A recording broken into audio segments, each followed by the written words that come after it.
Address by the Speaker.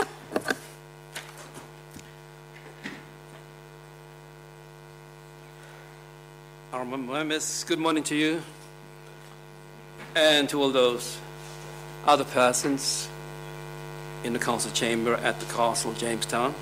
Good morning also to all those listening to these proceedings of Minister's Question Time being broadcast live via SAMS Radio 1.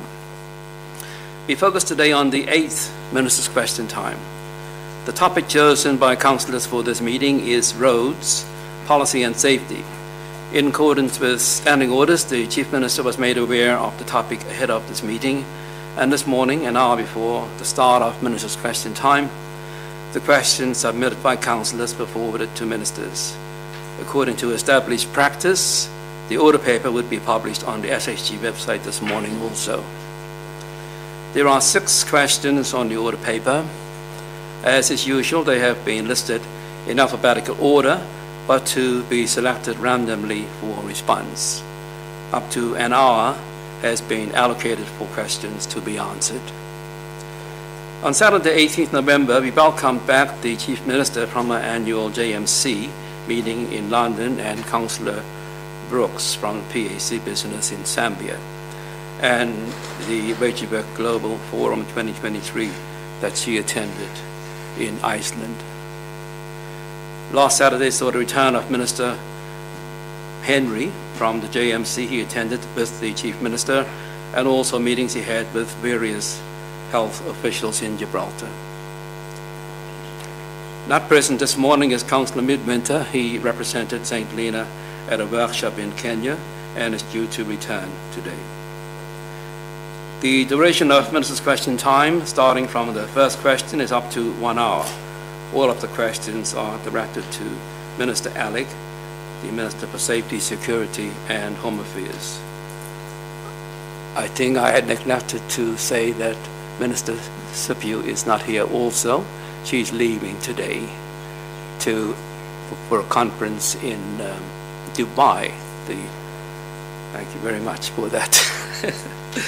Shanice Phillips is our clerk and timekeeper. Ms. Phillips, may we have the first question, please? Questions? Mr. Speaker, may I rise on a point of order? You may, Honourable Member. Thank you, Mr. Speaker.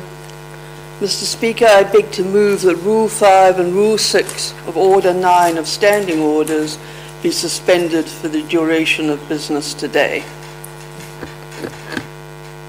Is there a seconder? Councillor Coleman. Mr. Speaker, I beg to second. Thank you very much. Honourable Dr. Krindiasic, you may proceed with your motion. Thank you, Mr. Speaker. Mr. Speaker, as I mentioned in the previous Minister's Question Time, it is getting extremely repetitive and trying to have to suspend standing orders at every single Minister's Question Time that is held. And I'm extremely relieved that a formal amendment is going to be tabled on Thursday, which, if it is passed, will prevent this having to occur in future. This motion seeks to suspend Rule 6 of Order 9 so that the restriction to only 1 supplementary question per each substantive question will not apply. And in order for the parameters for questions in this House as set out in Order 8 can apply, following suspension of Rule 6 of Order 9, it is necessary to suspend Rule 5 also. Mr. Speaker, I beg to move. Thank you very much. Does anyone else wish to speak? So I put the question that Rule 5 and Rule 6 of Standing Orders is suspended for the duration of this Minister's Question Time. All those in favour say aye. Aye. All those of a contrary opinion say no. The ayes have it. Clerk? The Honourable Gillian Brooks. The Honourable Gillian Brooks. Thank you, Mr. Speaker.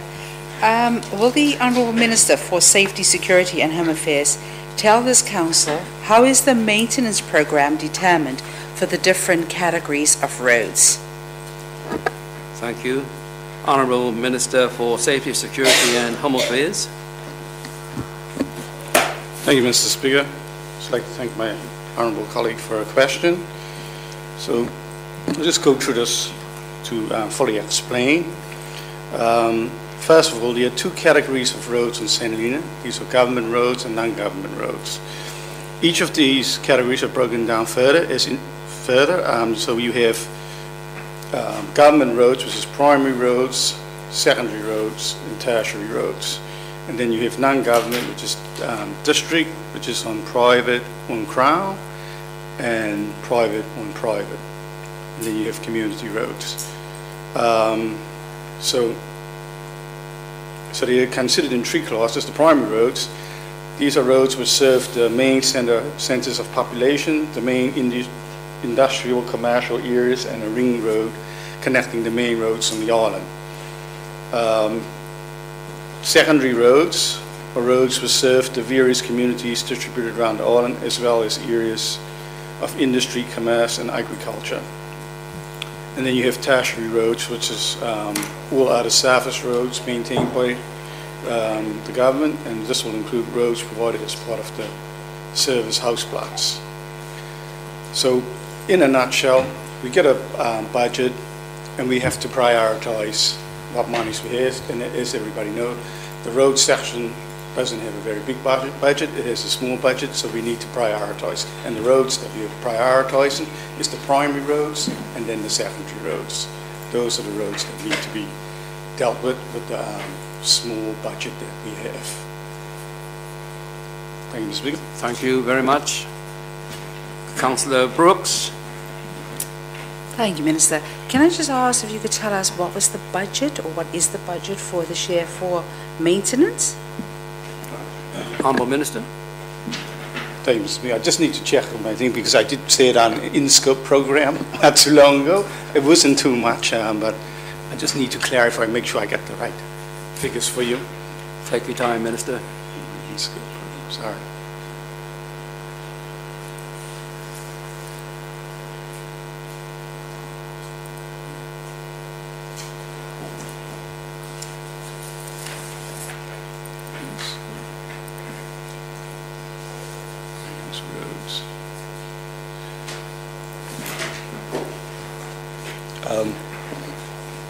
Okay, Minister.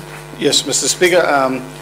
The roads section is £424,000 within their budget, which also includes another £23,000 for street lights, Mr. Speaker. So there's roughly about if you round it to £450,000.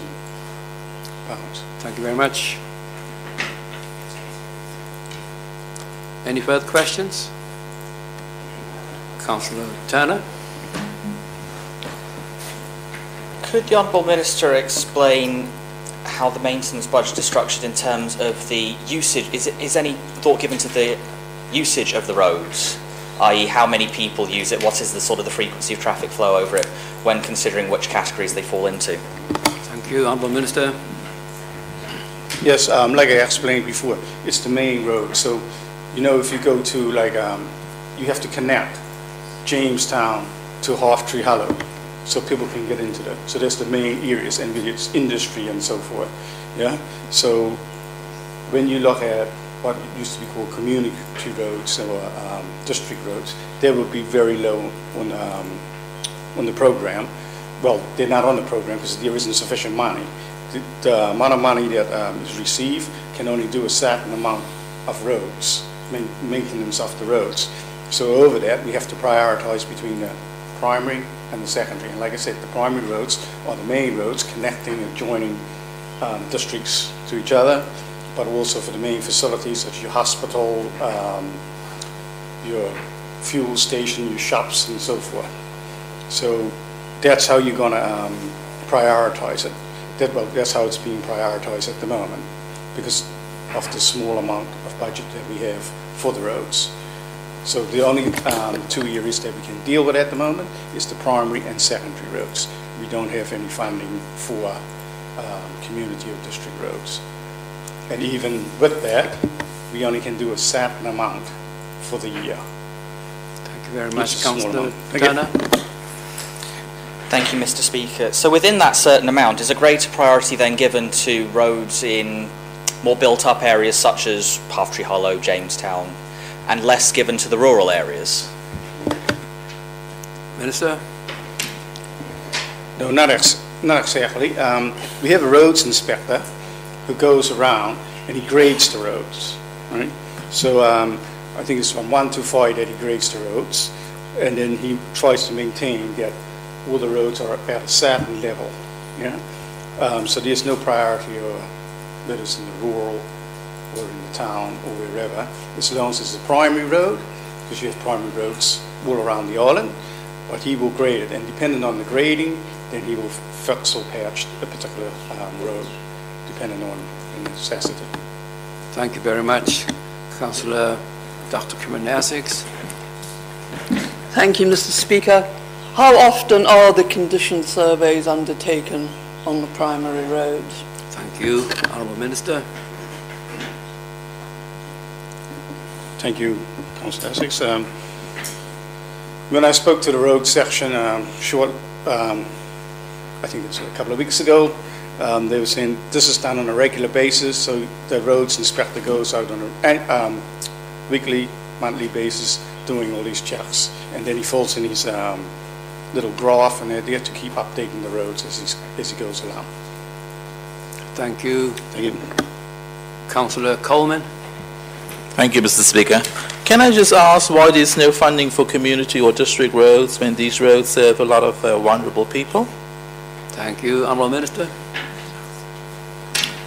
I thank my honourable friend for the question. Like I said before, the priority is to primary and secondary roads. Obviously, it has to get to various places and so forth. What you will find is with the community roads or the district roads, a lot of that is private roads and so forth. We must maintain access for emergencies, vehicles and so forth, as well as people to get to fuel pumps and main infrastructure and commodities from the island.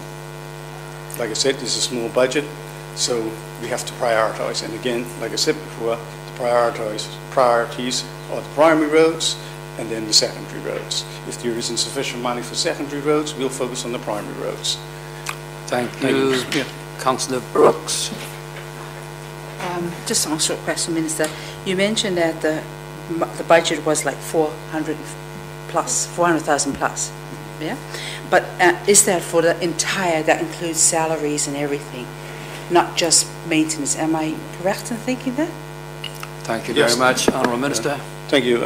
Yes, that's what it includes. So just to give you a bit of an idea, because this is what I was informed when I did my visit to the road section. I spent a bit of time with them.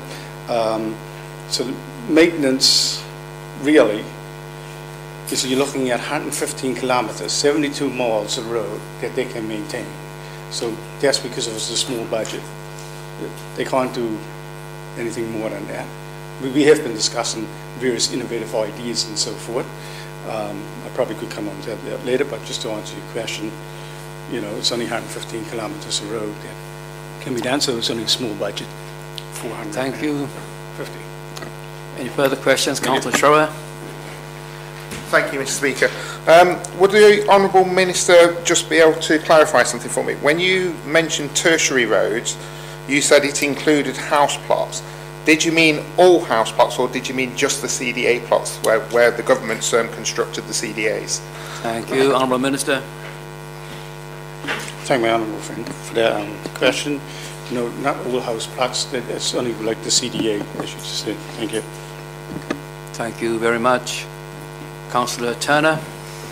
Thank you, Mr. Speaker. I believe it was in the budget session we discussed some of those new innovations that the Honourable Minister mentioned before about looking at how we're going to mechanise a bit more our roads maintenance budget. Is there any change in policy that's coming along as a result of that? Are you looking at us adapting how you decide your maintenance programme based on the mechanisation yet? Thank you. Honourable Minister. I I thank my honourable friend for the question. As most people are aware, the road section newly came over to me. I've asked the officers to look at the policy, and then we'll have an advisory board to look at what we can do in terms of improving the policy. But the issue at the moment is pretty much funding. There has been, when I say innovative ideas, we've managed to receive funding as well for a slurry machine, which will make things more efficient. So previously we had guys who are manually lifting aggregate and mixing and so forth. Now the machine does that, and it will be quicker laying slurry. So that's a positive way forward, but again, in terms of your finances, you still need the aggregate to be able to put the road down, so it's all about the funding. Thank you very much. Councillor Essex. Thank you, Mr. Speaker. Will the Honourable Minister also please consult with the elected members when doing this revision, as well as with the advisory board, because a number of us have had representations from constituents, which we would like an opportunity to feed into the process. Thank you very much, Honourable Minister. Thank my honourable friend. First of all, we will look at the policy, and first we will look at what sort of money you have, because I see no point in trying to improve a policy without the money to go with it. But we have to work within the parameters we have, but by all means, we want to have people's views on the various aspects. Whether we be able to deliver certain things is another matter. We only can work within what the budget is. But going forward, and see these other questions, I might touch on a few other things in other questions, yeah? Thank you. Thank you very much. Next question, please. The Honourable Andrew Turner. The Honourable Andrew Turner. Thank you, Mr. Speaker. Will the Honourable Minister for Safety, Security and Home Affairs tell this Council what priority is being given to introducing a new fit-for-purpose road traffic ordinance, and in the meantime, how are they addressing the immediate issues this ordinance would resolve? Thank you very much, Honourable Minister for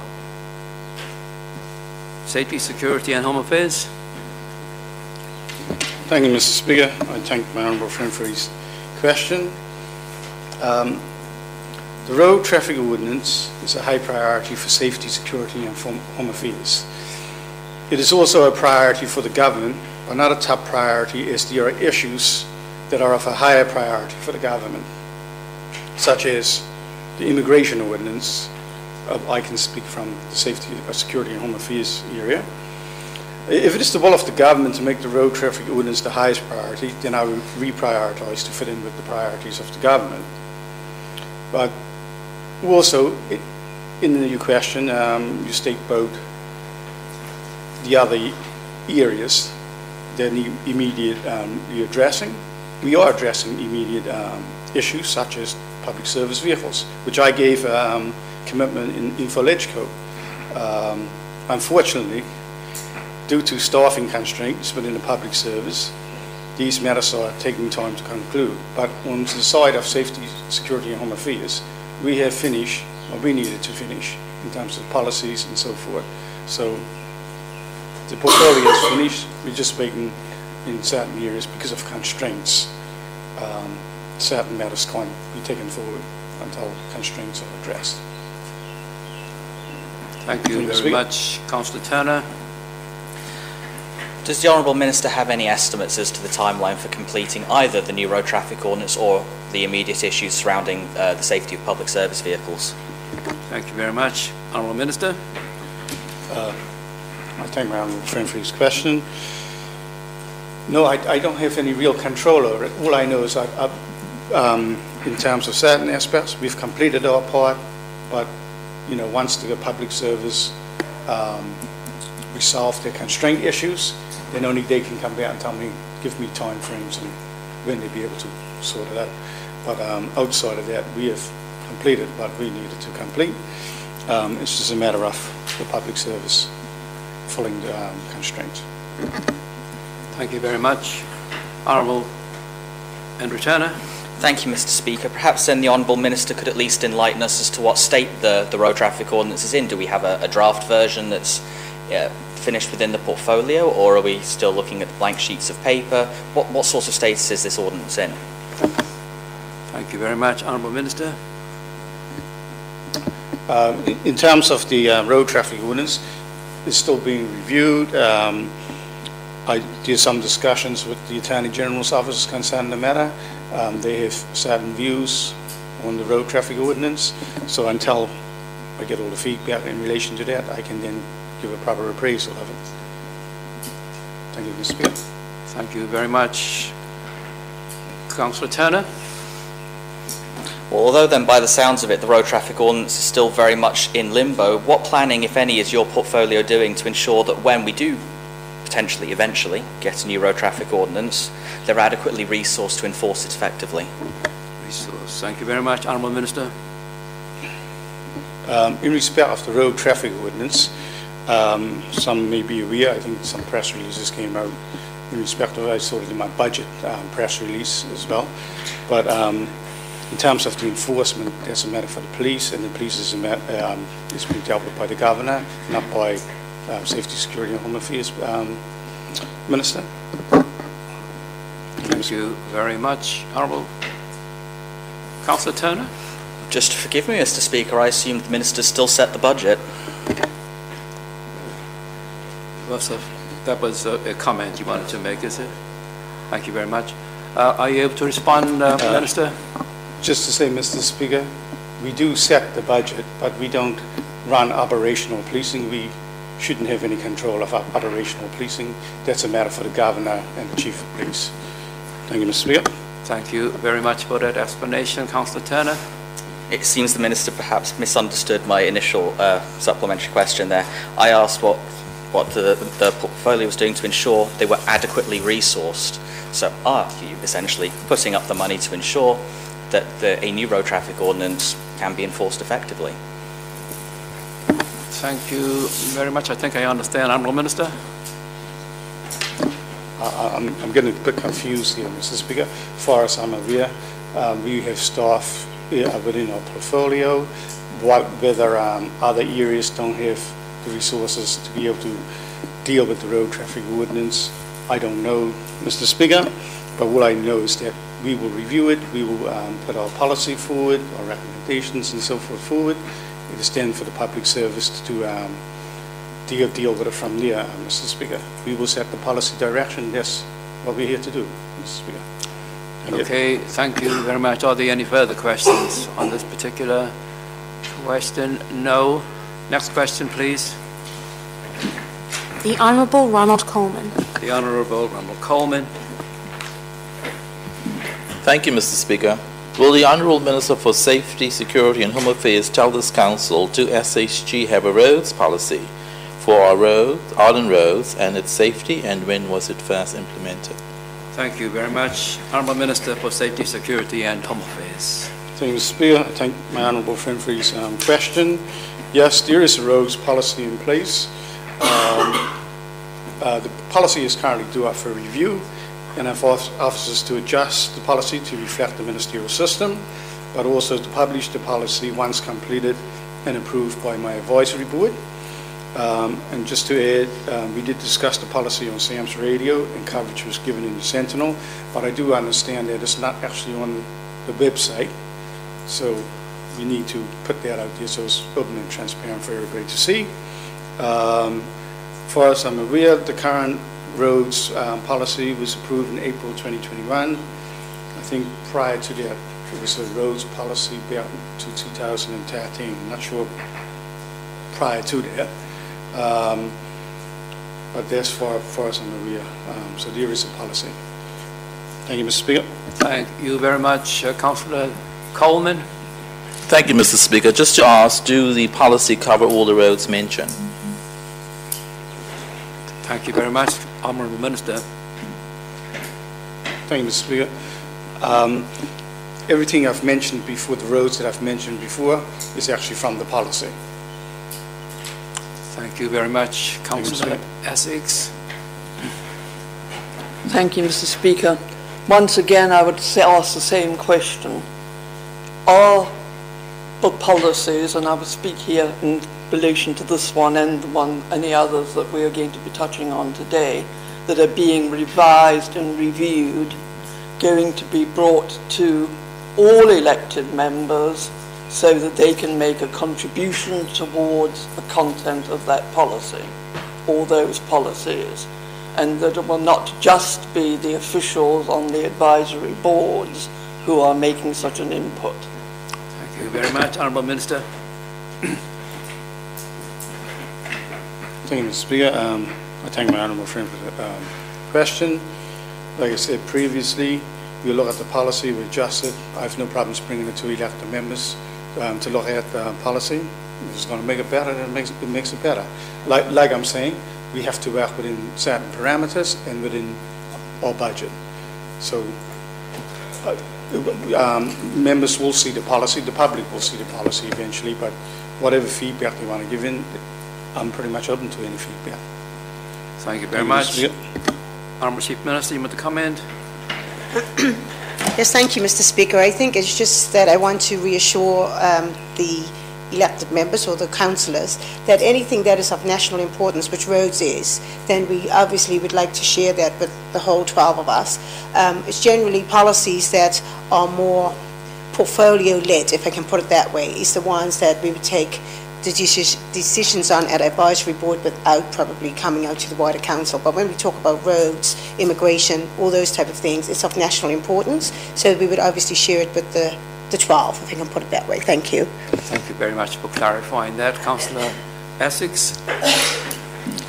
I wish to thank the Honourable Chief Minister for clarifying that situation, because we are the link between ministers and the electorate, and therefore it is of the greatest importance that when they are revising, formulating policies that are of island-wide importance, they get input from us as well as from their advisory boards.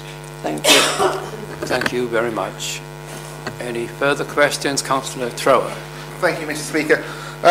If I may actually ask the ministers, because I'm not sure which one of you would want to answer this question.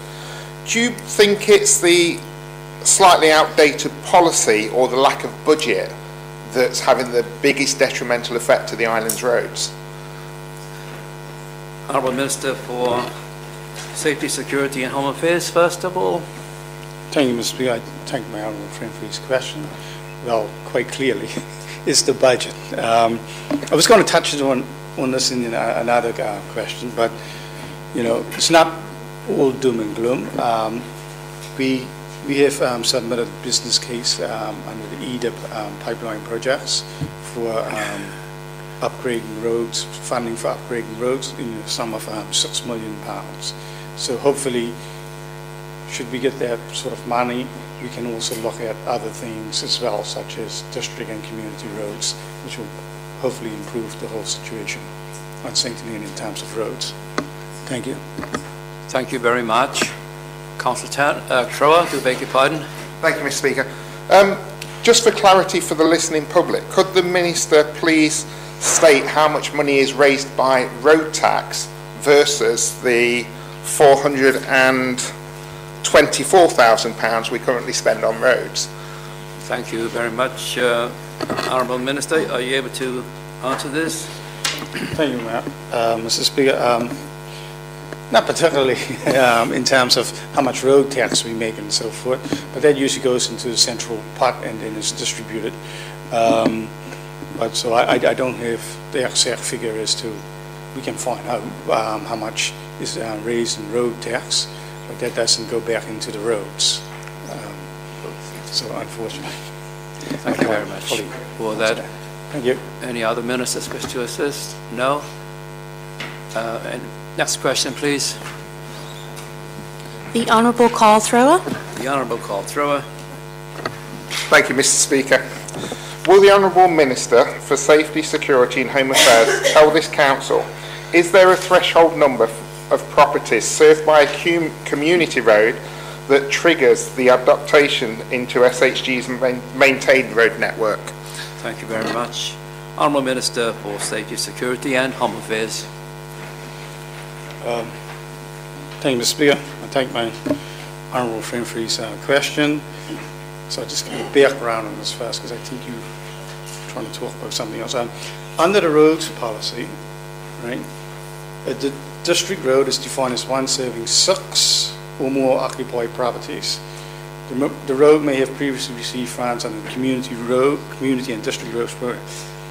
So the aim is to improve the roads as they become available. A community road is a road that serves 3 to 5 occupied homes. So the policy pretty much stipulates the number of houses before it can qualify to apply for funding. So there's no actual threshold. It comes down to funding available. So if we ain't get the money, then we can't do it, obviously. So far we can do about 2.5 kilometers, and we have 115 kilometers already on the books. The decision to adopt a community road under the policy is the decision of the various committee, but now will be the decision of the minister, because we have a ministerial government. So the policy is quite clear that funding must be available, and currently we don't have the funding. And the thing is, if we do agree on it, once the district road has been upgraded to a sealed surface, it then becomes eligible for adoption. So they what they call adopted roads, right? After adoption, the maintenance of the road is undertaken by the infrastructure section under Safety, Security and Home Affairs. Thank you very much. Councillor Thrower. If I may actually rise on a point of information for the public. Recently, well, I say recently, about 6 months ago, I spoke to GIS, and they do have a high definition map available. So if any members of the public want to see what their road is classified as, there is now a map available at GIS which will clearly say what road connects you to your property, maybe to the road network. Thank you, Mr. Speaker. Thank you for that point of information. Any response, Minister? No, just say thank you. It makes it more clear for everybody, and it's much more transparent, I suppose. Thank you. Thank you very much. Next question, please. The Honourable Rosemary Barger. Honourable Rosemary Barger. Thank you, Mr. Speaker. Will the Honourable Minister for Safety, Security and Home Affairs tell this Council what road calming safety measures are in place for the island? Thank you very much. Honourable Minister for Safety, Security and Home Affairs. Sorry. Thank you, Mr. Speaker. I'd like to thank my honourable friend for a question. So, in terms of legal terms, it's set out in Schedule 2 of the Road Traffic Regulations, 1985. Such as signs to regulate speed, parking, weight restrictions. There are also what I call sleeping policemen or speed bumps. So, apart from the normal speed regulation signs in various places of Ireland, there is speed bumps in the following areas. 2 rows of speed bumps up at Red Hill, near the junction going on to Prince Henry School. I think everybody know. 1 row of speed humps on the road at Silver Hill Shop, just next to the bar. And 2 speed bumps up Market Street near Pulling School, where they do the traffic calming stuff there. And 1 pedestrian crossing next to Atlantic Store and Canister. 2 pedestrian crosses on the junction of Blackfield Road and Longwood Road in Longwood. So as you cross the road there, there's some pedestrian crossings. You also got the hatch box in front of the fire station up at Lady Hill. And 1 school crossing at Pulling School. There's also beware children crossing signs at areas close to schools and creches, and children crossing signs at most bus stops. Thank you very much. Councillor Barger. Thank you. And can I ask, will there be like any consideration to implement such measures in like heavy populated areas that are prone to heavy traffic and speeding? Like, for example, like Half Tree Hollow Road, you know, that long stretch all the way from like Ladder Hill through till you go out of Half Tree Hollow, sort of. Thank you very much. Honourable Minister. In terms of speeding measures, obviously we need evidence for all at the end. I imagine the police would liaise with us concerning such matters, and if there's a major issue within a certain area, provided we get the funding, with the little funding we have, we'll be able to put these things in place. But that will require a collaboration with the emergency services, the police, and so forth. Thank you very much for that, Honourable Minister. Thank you. Councillor Bargo. Can you tell me, with this particular policy or the regulations with the policy, will there be a review on this in future or very soon? And would this be considered, like, you know, the heavily populated areas in putting safety measures? I want to say, can I just say why? Like, for myself, I sort of live on I declare my interest, but I live on the side of the road in Half Tree Hollow, and particularly on the weekend, you got traffic that is just steaming through, and in a way, I'm fortunate I live upstairs, but all you do is like you tend to like wait till you can hear the crash, you know, you're thinking like, so I don't know if that could be considered, but that's how it sounds. It's like cars just racing and all you think, oh my God, you know, all I hear I'm waiting for is a bang. Does that Thank you make for sense? the question followed by the comment. Honourable Minister. Thank you, Mr. Speaker. I would say that such matters would be best if we deal with, like, the police, get their views on such matters, because sometimes you don't want to put certain physical measures in place, because then you just move the problem. Yeah. So it's looking at long-term problem solving within their particular area, I would imagine. So, but it all depends on what conversations are had with the public, with police service, and if there is a need to put certain things in place. We are, like I say, we are reviewing the policy, which is slightly different. We're also reviewing road traffic ordinance to see if it's necessary to have certain signs in certain places, and that will come under regulations in any case. Thank you very Mr. much. Speaker. Councillor Thank Bargo. you. Thank you. Thank you. Councillor Turner. Thank you, Mr. Speaker. Perhaps just for clarity's sake, could the Honourable Minister outline the mechanism that decides what traffic calming measure goes in which area? So is there a committee that looks at this? Is that something that's just done in liaison with the police on the operational side and your portfolio on the budgetary side? Thank you very much. Honourable Minister.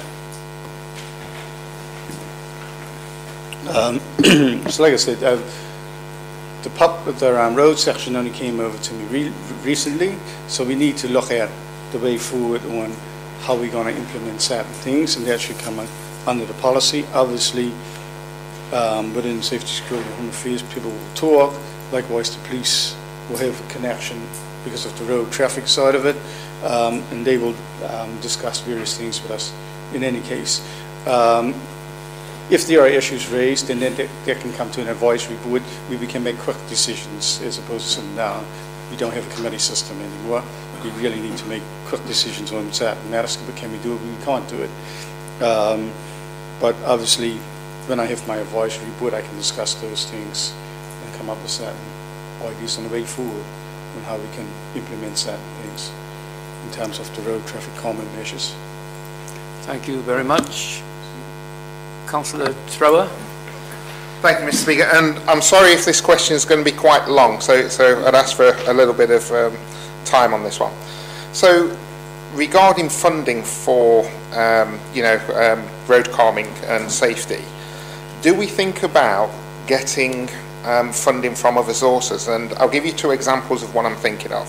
One is, recently I was in a meeting where a team from the National Trust came in, and they were very buoyed up about the increase in Y-bird numbers, and they said there's 20 more this year than last year, and then finished it with, however, 20 were killed on the Hall Road. And the other one is, obviously, we've just had a ring-fenced tourism budget, and clearly one thing that we should really look at is increased signage, near tourism hotspots. So I'm thinking of the tourist that pulled out straight in front of me at Longwood House last year and nearly caused a crash with 3 other cars.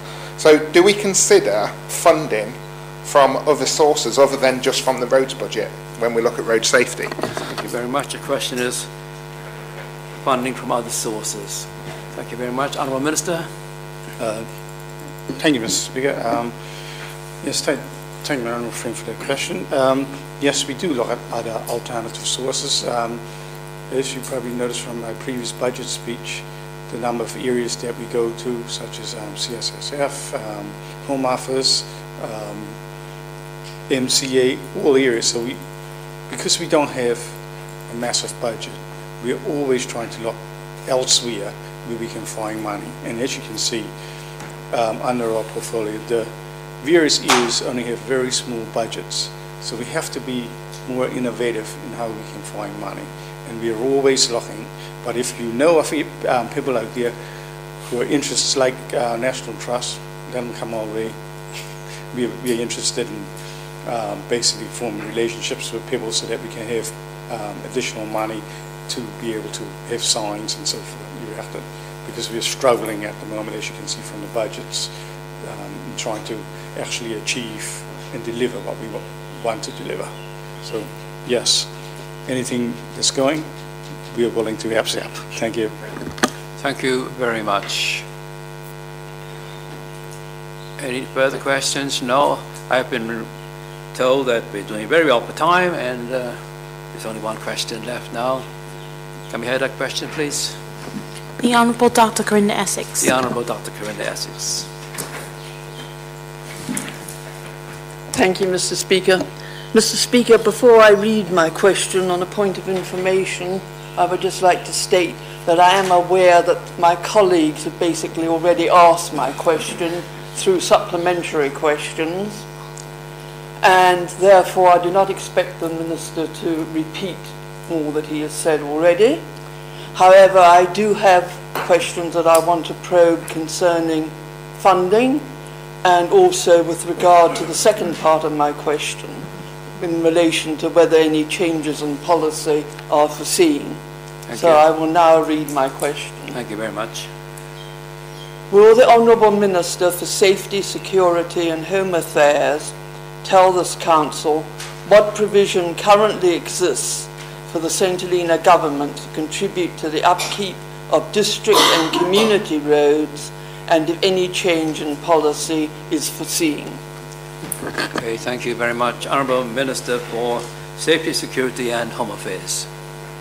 Thank you, Mr. Speaker. I thank my honourable friend for the question.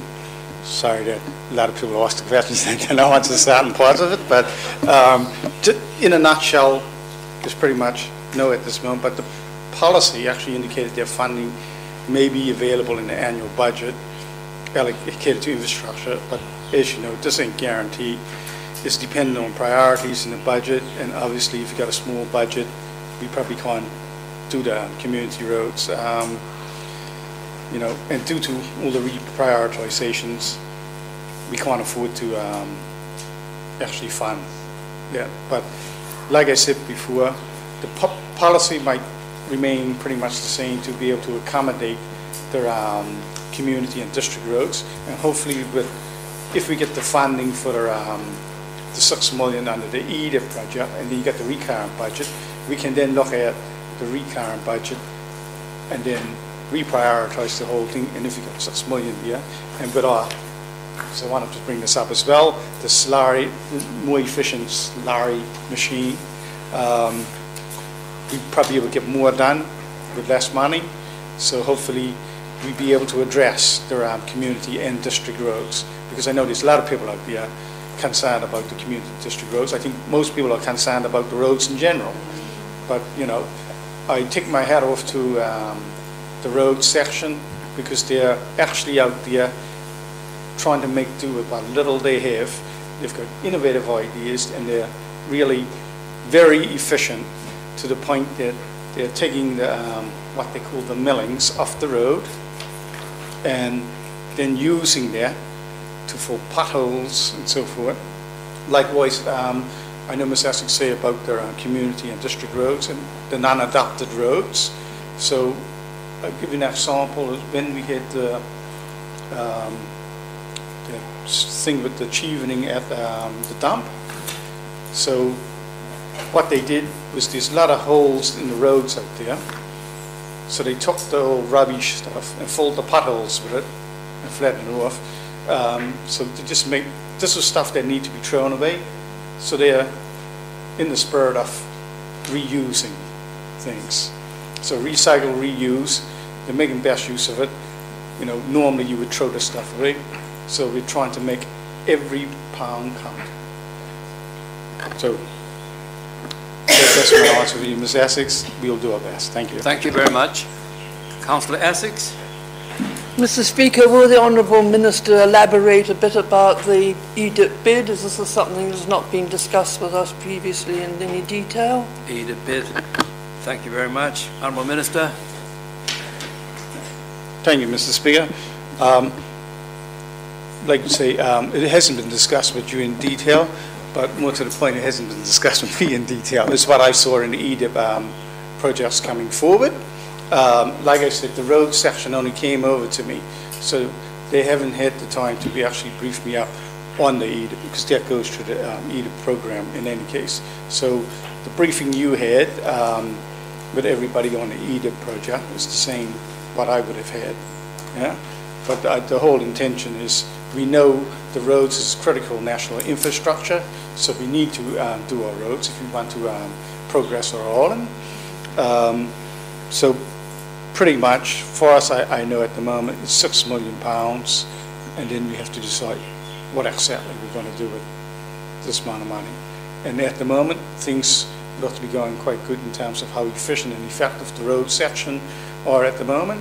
And with the new slurry machine, you know, it might be a case of the road section, or it could be contractors who might have to do certain part of that. But I haven't got all those details. I'm in the same boat as you, Ms. Essex. Thank you. Thank you very much. All in the same boat.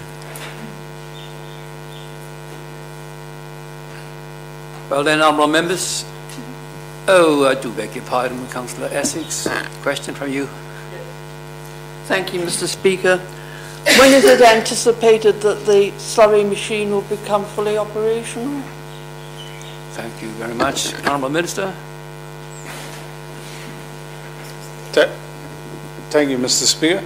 Hopefully it should be very soon. There shouldn't be too much that you need to do it. I've had the opportunity to see it in action, although on video, because the guys WhatsApp it and sent it to me. They keep me informed as to what's going on and how things are going. It looks quite well. I think there's just some matters that need to be sorted out so that it can actually go to the roadsides. But again, it's all, although we have a slurry machine, there's only a little bit that we can do, because again, it's down to the funding and the budget, because this machine will actually use up a lot of materials and so forth. So until we get a better budget, it will be much more efficient, but hopefully soon. Councillor Essex. Thank you, Mr. Speaker. Thank you very much. Minister Brooks. Thank you, Mr. Speaker. Maybe I would just help my honourable friend here, because I did have a little chat with Dion Robertus, the road manager, about the machine, because we were all keen on seeing this machine in action. So they have done some trials, as Jeffrey has said. Those trials was quite successful, but it wasn't on a public road. And now to do any trials on a public road, the machine needs to get its MOT. So, yes, even though it does only 8 miles an hour, it still needs the MOT, it needs a seat, and it needs a seat belt, which it didn't come with. So there is some little additions that needs to be made to satisfy the MOT inspector. And once those little additions have been made, there will be some public road trials undertaken in the not too distant future. Thank you very much for that, Honourable Minister Brooks. All vehicles need an MOT. That then concludes, no, not yet. Councillor Dr. Corinda Essex, please. Thank you, Mr. Speaker. Mr. Speaker, as it appears that the EDIP bid is at quite an early stage now, Yep. has any attempt been made to increase budgetary provision for the forthcoming year in the submissions that are going to be submitted to the Financial Aid Mission to enable, even if it's only a slightly larger allocation for roads? Because the deterioration of roads is actually reaching a point that in some cases is placing St. Helena government at risk of litigation. Thank you, Mr. Speaker. Thank you very much, Honourable Minister for Safety, Security and Home Affairs. Thank you, Mr. Speaker. I thank Honourable Finn for question. Unfortunately not. There are much larger priorities, and as everyone knows, that the health is in a bit of a situation. You know, we've got an aging demographic. There are more people who are sickly. We've got a health problem in St. Helena. So with that increasing all the time, it's going to draw down on our budget, but we have to then prioritize all areas. And obviously people's lives come first. So obviously we're going to choose people's lives before we choose the roads. But like I said, you know, every cloud is silver lining. We'll be looking towards the EDIP projects to be able to address the roads for us. Thank you, Mr. Speaker. Thank you very much. Councillor Essex? Does the Honourable Minister accept that if roads deteriorate too badly, they can in fact put lives at risk? Thank you very much. Honourable Minister? Thank you, Mr. Speaker. I think we all need to accept the fact that the roads deteriorate is going to put lives at risk, but we have to deal with what's right in front of our face at the moment, and that's people's lives, people's medication and so forth, so that people can survive. So I choose that over the roads at the moment, because people's lives matter to me, and then people's lives should matter to all of us. We know we've got this problem, but we've got to work together to be able to resolve these problems and prioritise and do the best we can with what we've got. Thank you, Mr. Speaker. Thank you very much. Councillor Essex? No? Honourable Chief Minister? Thank you, Mr. Speaker. I think, again, just to support my minister as well, but also not having the opportunity at present, but I know now that my colleague Minister Henry is back, we will soon be going on radio to talk about some of the work we've done in the UK. And we've made it very clear to Minister Rotley, who is our Minister for OTs, that our ageing population and the health of our nation is of grave concern for us. I think what we're pushing for as the ministerial team is to see, I'm not going to say ring fence, because actually we're not looking to just ring fence the recurrent budget. What we're asking for is if the UK will look at our health and understand the importance of addressing the health of our nation and what pull it is having on all the other portfolios outside of health and social care.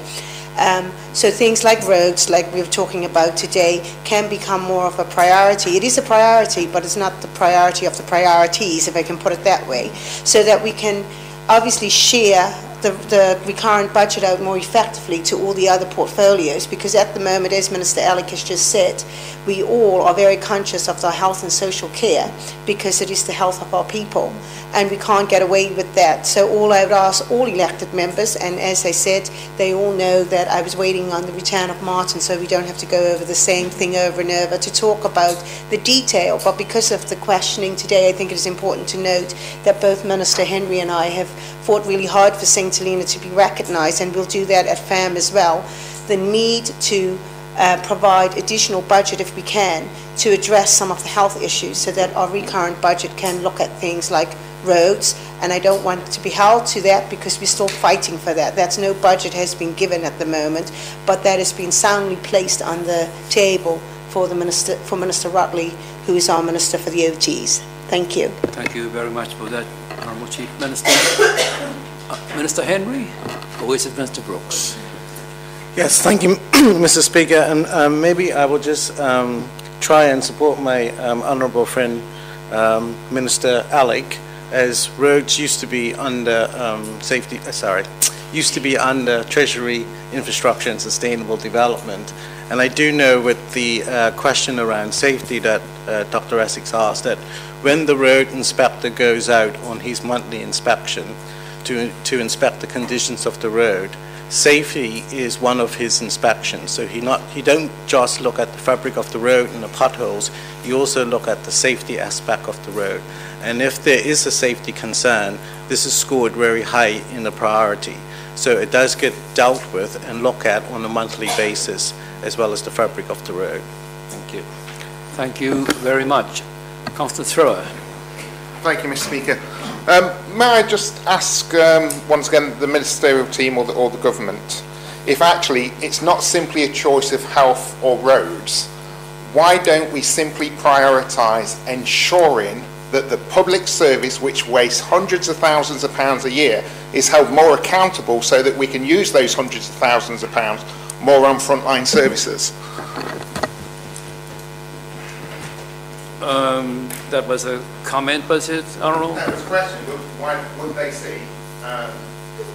Sorry, Mr. Speaker. The question was, would they see the idea of prioritising a more efficient civil service that stops wasting money, as well as health, as a method of recovering money? Okay, thank you very much for that. Honourable Minister for Health, Martin Henry. And social care. Thank you, Mr. Speaker. And just to respond quite quickly to my honourable member's question, yes, I totally agree. I also agree that it is the whole 12 of us that needs to do that, and that's why we included scrutiny as such a high priority in this new ministerial system. So it's for all of us to do this. Thank you very much. Does that help you, Councillor Schroer? Thank you, Mr. Speaker. I absolutely agree with what my honourable colleague said, that we have to start prioritising this to get the money that we desperately need to ensure that the lives of people on the island get better every day. Thank you very much. It looks like that does bring us to the end of question time for today. Honourable members, that then concludes Minister's question time for November. Thank you all very much for your very valuable contributions today, and thank you to the listening public. We hope you found the questions on roads, policy and safety, and the answers provided were both interesting and informative, and we will look forward to your feedback. Our thanks also to SMS for broadcasting these proceedings. It does leave me now nothing more to say other than to all of you, please go out and have a decent time. Thank you very much after quite a hard subject today. Thank you very much.